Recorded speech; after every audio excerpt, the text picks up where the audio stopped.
Hi, welcome everyone to Start Select 2.0. We've made a few changes around here, but it's nothing to be afraid of. I'm Jane Douglas. And I'm Mark Walton. Wait, no I'm not. I'm small and northern. And not emo. Wait, I'm Guy Cocker. Jane, you've made changes around here, but you've turned me into Guy Cocker, LOL. Well, while we have transformed Mark into Guy, the real change is that from now on, the show is going weekly, because our focus group testing indicates that fortnightly is for chumps. That's right, Jane, and what we didn't spend on market research, we sunk into some shiny new intro graphics and a theme tune, as you can see. Coming up on this week's show, we take a closer look at the art of sci-fi RPG Deus Ex: Human Revolution with art director Jonathan Jacques Beltet. Then we're honoured to talk to Ken Ralston, who is only the lead designer of Elder Scrolls Morrowind and Oblivion. He says when you play his new game, you'll be like, "Woohoo! Look what I did! Oh my god, I danced in here!" And then you'll be all, "Oh, there's more in there." And then you'll be all, "Oops! I just killed him so much! I killed him so much!" So yeah, he's excited about that. And murder. Still, never mind. Also coming up, GameSpot UK's new video monkey, Johnny Chiodini, has hassled some unlucky indie developers into reducing the products of their blood, sweat and tears into micro 30-second elevator pitches, because, you know, he can. Check that out for some cool new console downloadable titles coming your way soon, and because the PC owners are always thinking that we're hating on them, well, they're coming to PC too. Well, some of them are. We're also running down new releases coming out as soon as tomorrow. Plus, in our competition, we'll add a prize to the Start Select 2.0 new monthly prize fund. More on that later. And feedback. Lovely feedback. We do like feedback. Let's do this. Let's do this. So, picture the scene. Mega publisher EA hosted this showcase event, and we went to this showcase event, and we went to these developers, and we were all like, tell us about your game, but with a challenge. Do so in no more than 30 seconds. GameSpot UK's newest blood, Johnny Chiodini, reported back with this footage. Go. So this is Johnny here from GameSpot UK. We're at the EA showcase looking at 3 downloadable titles, Gatling Gears Warp and the Fancy Pants Adventure, and bothering their developers.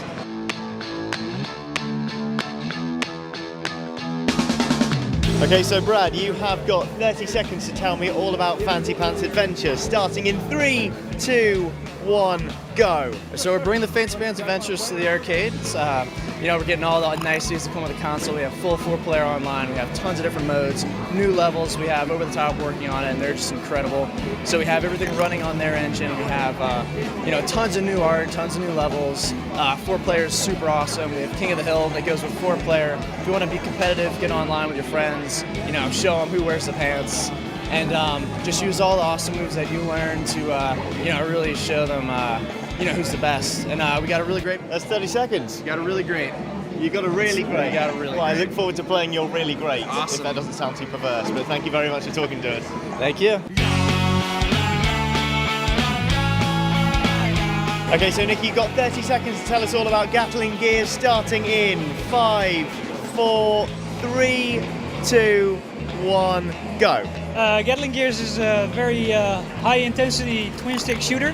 You walk around in these walkers, which are kind of mechanized bipedal machines, and you basically blow up everything that comes across you. We have 6 levels, all different themes, 3 different weapon types from cannon, Gatling, grenades. You can upgrade all of them. Huge bosses. Time's up, thank you very much. So Julia, you have 30 seconds to tell us all about Warp, starting in 3, 2, 1, go. Warp is our first game. It's a top-down sci-fi stealth action game. You play as an alien trapped in a human base and you need to escape. We made a demo here today to showcase 2 of the core abilities. Warp, which lets you warp into objects and through objects and over obstacles, and Frag, which once you're inside of an object, you can explode it from the inside. This applies to both inanimate objects and human beings as well. 30 seconds? You've got another 5 to play with.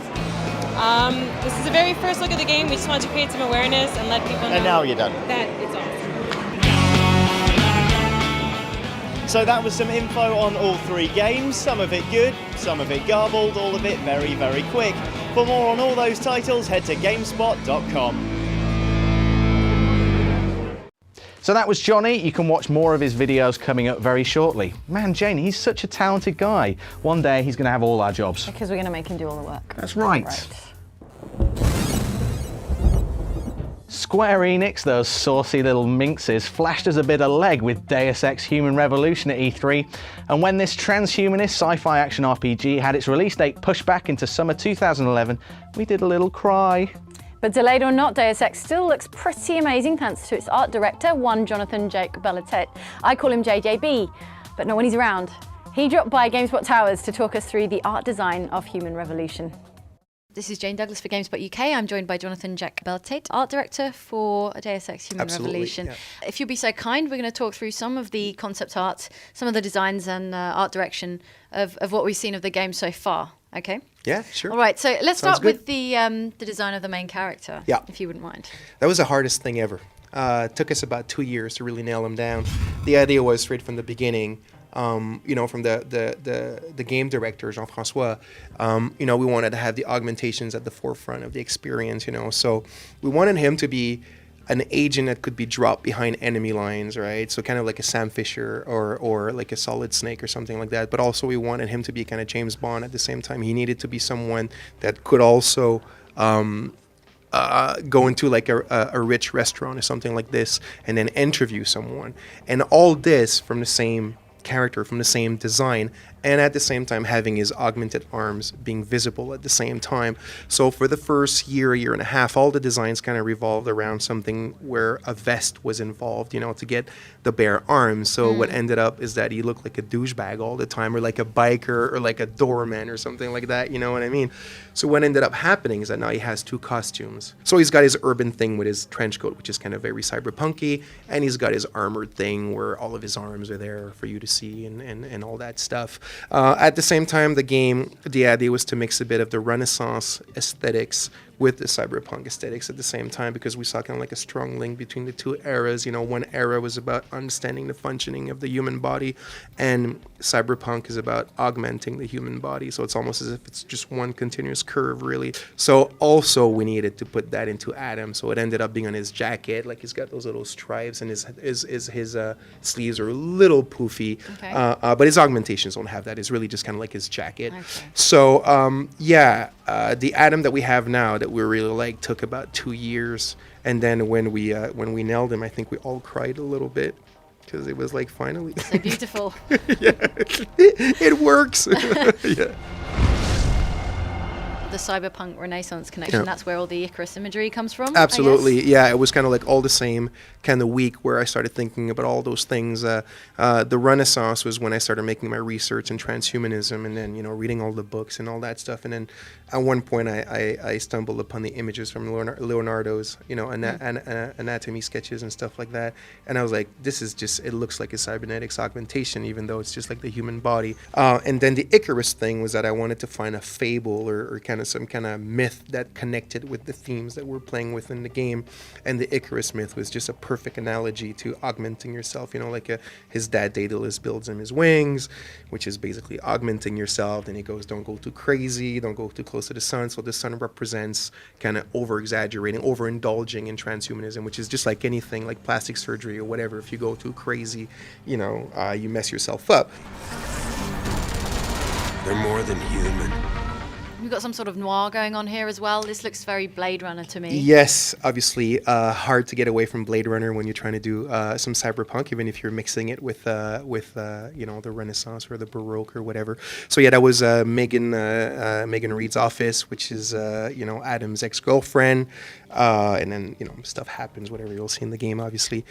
So the idea, one of the main thing of the art direction in terms of environments is clutter. That was a big thing for me. So we have like over 1,300 props in the game, and their purpose is really to just clutter the hell out of the rooms and stuff like that. So you're trying for a different kind of sci-fi aesthetic. That's exactly what it was at the beginning. We actually asked ourselves, we could probably with today's consoles reproduce Blade Runner's look, or even like the very kind of clean aesthetic of other sci-fi stuff like Minority Report or whatever, and we say, it's ready to do something different. That's where the Renaissance came in, and as well the kind of like more earthy tones, like not sticking into this kind of desaturated grayish or bluish imagery imagery that's usually associated with sci-fi, and it worked with our themes because our themes are so much about the human body and the modification of the human body, and humanism. It says it's transhumanism, so this kind of like more earthy, almost skin tone kind of palette worked really, really well for that. And even if people don't make the connection, it doesn't matter. It's still kind of what drove us to do it. Yeah. Okay. The teal is there, but the way that we call it is actually black and gold as the name of our palette. I said let's go with black and gold. It's never really been done. The idea is that black represents kind of like cyberpunk, kind of like dystopian aspect of the game, and sorrow or the end of the world or whatever, which are big themes in the game. And then the gold is the golden era, is the Renaissance, is the human body, and it's the augmentations and all that kind of stuff, because there's still a bit of hope. And again, if you look as well as some Renaissance and Baroque painters like Vermeer or Rembrandt, it's very black and gold as well, because at night they would paint with candles and things like that. So it also works with the analogies and the metaphors. All right, how did you go about designing the arms on Adam? On Adam, yeah. Yeah, that must be some work. The early kind of high-level concept was to go quite uncanny with his arms, because we said, why is it that if you make, a prosthetic arm that's like stronger, faster, or whatever, more durable, you don't need to imitate exactly the human arm. The human arm looks the way that it looks for certain reasons, and it comes with its limitation. So for example, the joints could move in any directions if you wanted to, and then the arm could look totally different. You could probably have some weird kinks in it, and it wouldn't really matter. So we tried to go into that direction to kind of bring this point across, to say that in most kind of science fiction literature where there's cybernetics, they always reproduce the limbs almost as is, but they're going to make them metal looking or whatever. As we said, it doesn't actually need to be like that. So we came back with something a little more traditional maybe that we've seen, just kind of like the badass kind of, slick black looking, almost like a bodysuit type looking thing. But what was really important is that it still looked like it's not a regular arm in a bodysuit. I told Jim, my other concept artist, because it was really a work effort. Even though we went back to this more traditional look, that you still have to know that this is they're actually his arms. They're not, it's not a suit. So if you look at it carefully, it's a little kind of uncanny still. There's a piece of flesh, I guess you could say, that would be kind of chopped off right behind his elbow. That's not possible in a real human arm, and things like that. The wrist is fairly thin, things like this, So we still have a bit of that uncanniness, but it's way less prominent. And the way that they look, I guess, is something that's easier to absorb for people Totally. In general. Okay, thanks very much for joining us, Jonathan. You're welcome. Tell us again, when is the game out and what for? So the game will be out in Europe on August 26th. And in the States on August 23rd for PlayStation 3, Xbox 360, and of course, PC.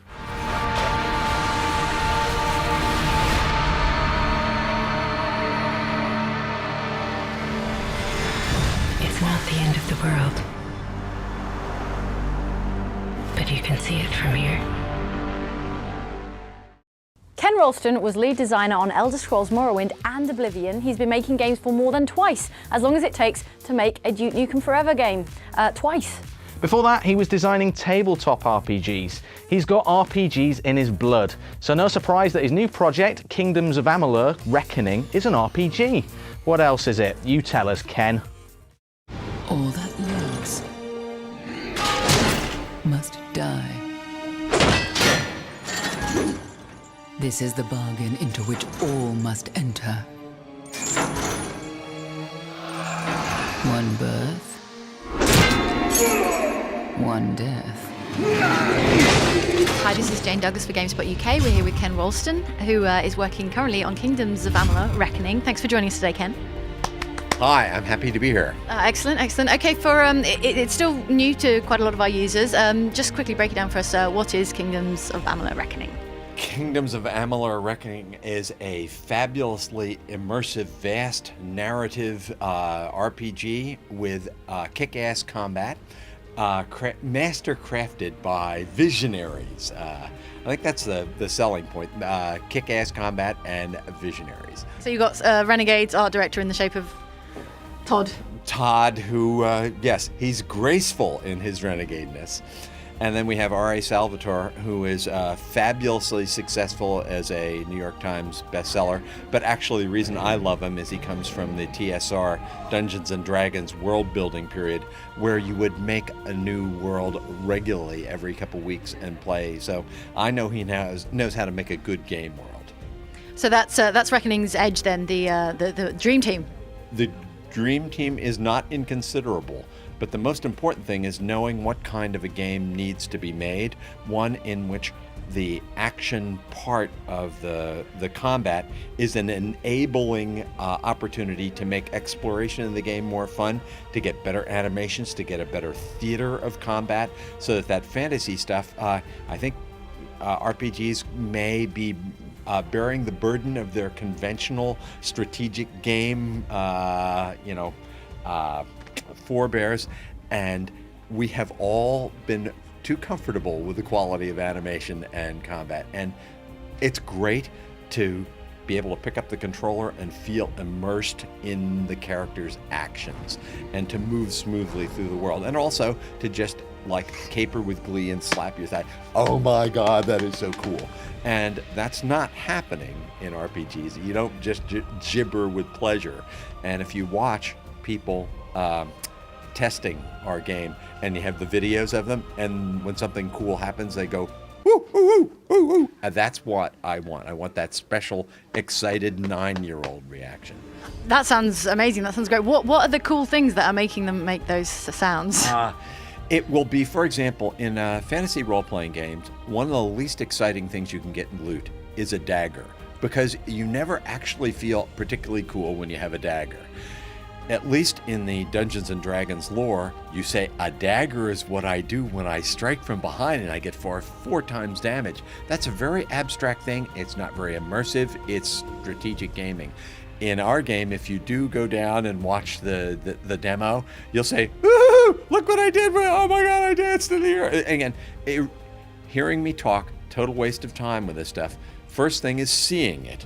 And then you should still feel frustrated because you haven't been allowed to touch the controller yet.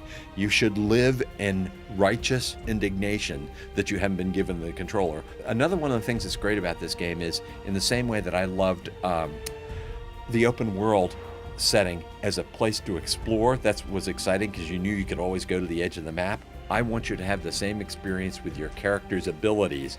And for example, you'll see the shield used in the demo, and you pull the shield out and you use it in a shieldish way, and suddenly the camera slows down, and then your enemy is thrown back, and you say, woohoo, I did it by accident. I didn't read that in the book. I want to do that again. Woohoo, woohoo. So I want you to, every time you get a new skill, you should be taught from your first experiences that there's a piece of candy hidden inside of your experience, and all you have to do is accidentally bite into it and you say, oh, there's more in there.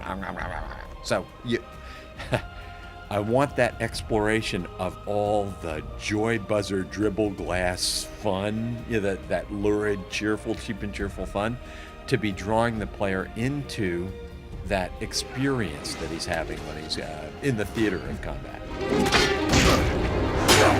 Okay, but your Morrowind Oblivion following is going to be ecstatic with this game. Yes, I do believe they will be. There are a number of reasons they'll love it. Because it's a big, beautiful open world, but they'll also be saying, wow, that's colorful. Wow, look at the lighting. What an engine we've got. I get excited because I mostly am excited because I like the controller, because that's where the focus was. But when I'm running around, and occasionally I stop and then I'll spin the camera and I say, ooh, I get the same. It's like the National Geographic Great Pictures, I've gone to another world thing. I love that, only it's cinematic. I'm always a little anxious on this idea that it's an action RPG, because action is a negative experience for a lot of people. They say, you're going to take away my role-playing game. And to help make people a little more comfortable about that, I don't like action games. It's not that they're bad, it's just not what I want.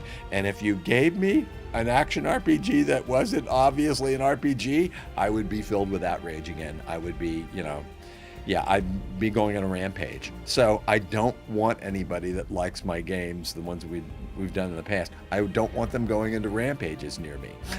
So I want them to know that they have They can organize their stuff in their inventory by color and size in that kind of compulsive way, and they can worry about resource management and stuff like that. All that stuff's still in there, experience points. But the thing is, they've got that. That's one of the ways they can succeed, by grinding and being Puritan, hardworking human beings. And at the same time, they can also find a dagger and go, "Oops, I just killed him so much. I killed him so much. I want to do it again." So I want them to have both roads.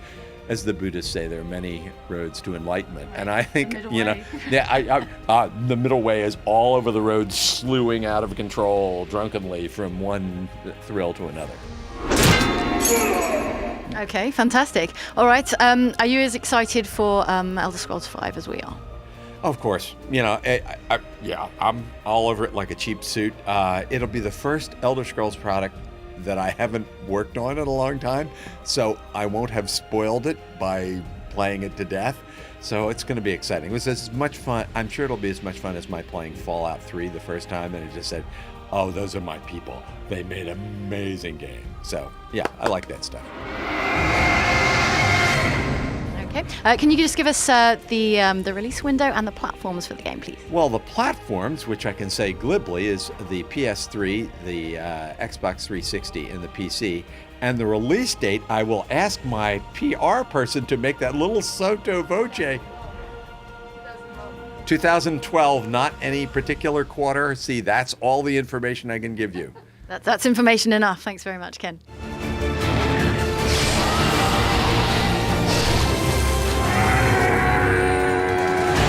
For each life, a reckoning. Boy, do we have some new releases for you guys. What do you have to look forward to coming out this week? Well, there is... Well, there's Michael Jackson, The Experience for Xbox 360 and PlayStation 3, so that's Kinect and Move compatible. Remember, the Wii version came out last year, wherein you dance and sing like the King of Pop, or try to, as Mark is finding out as he reviews it in the office. Scary stuff. There's also Shin Megami Tensei Persona 3 Portable, which finally comes to the UK. It's a PSP remake of the highly regarded PS2 Supernatural High School RPG, and it came out in Japan all the way back in 2009. Go get it at last. WSC Real 11, that's World Snooker Championship 2011, but very real, remember. It's coming out on the Xbox 360 and PlayStation 3, and also hits the shops very soon. It's endorsed by Ronnie the Rocket O'Sullivan, which should be a good enough endorsement for anyone. Also, for you Kinect owners, there's Kinect Fantastic Pets. Guy Cocker's preview leads me to believe that you can have a pink unicorn pet, so insta-buy. Definitely. Yes. Another PSP title, sequel to the rhythm action strategy gem, is Patapon 3. Remember, Patapon. All right, time for a little bit of what you've been saying, why not, via Twitter, on which you can get us at GameSpot UK. So at BoysC90 chimes in on the BAFTA Child of Eden event last week, featuring Tetsuya Mizuguchi and hosted by Mr. Guy Cocker. And he says, "Fantastic night last night, thank you GameSpot UK and Mizuguchi-san. I can finally look forward to using my Kinect again. The game's phenomenal." Meanwhile, on the virtual rave that is the Start Select homepage, which you'll find over at gamespot.com/StartSelect, Budget Monkey 82 has chimed in and said, "I would totally get Child of Eden just to hear the soundtrack. Genki rockets are awesome." Yes, they are. And then on the Facebook page, which is facebook.com/GameSpotUK, GameSpot internship alumnus James Day remembers it was just coming up to GameSpot UK's 5th birthday. He says, "Happy birthday, GameSpot UK. I still remember when you were born." And hey, he's shared a link with us. Let's take a look at newborn GS UK all the way back then. What's up, Guy? Oh, Wow, just goes to show how far we've come in the last 5 years. Isn't that right, Jane? Yeah. Okay. Remember, you can find out more about GameSpot UK as well as tell us your feedback. Just head over to gamespot.com, facebook.com/GameSpotUK, twitter.com/GameSpotUK, and the Start Select page, which is gamespot.com/StartSelect. Time for some fabulous prizes. Okay, what we're doing now is adding a prize per show for a monthly Start Select prize fund. That's right. First on the prize pile is Michael Jackson, The Experience on PlayStation 3 or Xbox 360. We're giving you a choice. Mark's been dancing and singing, in the loosest sense of both words, to Thriller and Beat It and all of Michael Jackson's greatest hits, and he's saying good things. We'll throw in a prize or prizes each week and cook up a competition question, and then some lucky winner will get the lot. Easy. That's it from the new, revamped, super duper Start Select this week, but please tell us what you think. As long as it's not about our hair, whether the PS3 is gay, or what I'm doing at home on a weekend. Seriously, stop looking into my bedroom at night, it's getting weird. We'll be all up in your grill again next week with video game videos that will astonish and amaze. Thanks for watching, see you next Thursday, and stay classy.